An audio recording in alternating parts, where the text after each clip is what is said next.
అధ్యక్షులు ఆంజనేయ గౌడ్ గారు, పెద్దలు గౌరవనీయులు రాష్ట్ర మంత్రివర్యులు వివేక్ వెంకటస్వామి అన్నగారు,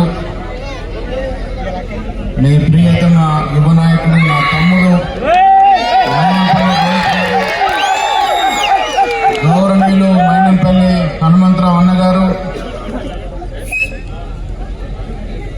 దుబ్బాక ఇన్ఛార్జ్ శ్రీనివాసరెడ్డి గారు, మెదక్ జిల్లా ఇందిరాగాంధీ కిల్లా, ఇందిరాగాంధీ ప్రాతినిధ్యం వహించినటువంటి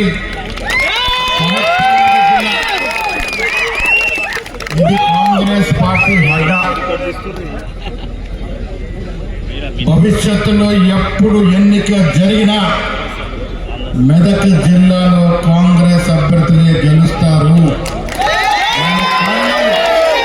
ఇవాళ మీరు తండోపతండాలుగా వచ్చినటువంటి వైనం. కాంగ్రెస్ పార్టీ అంటే మాట కట్టుబడే పార్టీ.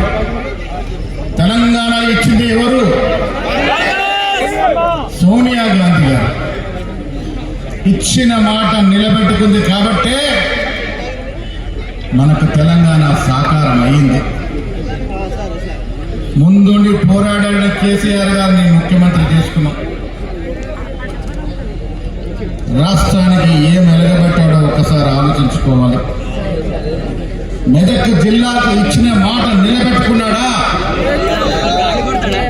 అభివృద్ధి సంక్షేమ కార్యక్రమంలో సఫలమైనాడా? అన్నింటా ఫెయిల్ అయినాడు.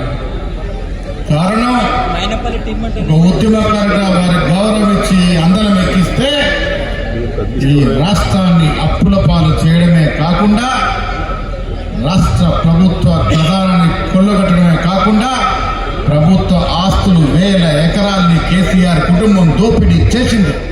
ఇది వాస్తవం. అందుకే ప్రజలు వారి ఇంటికి పంపించారు.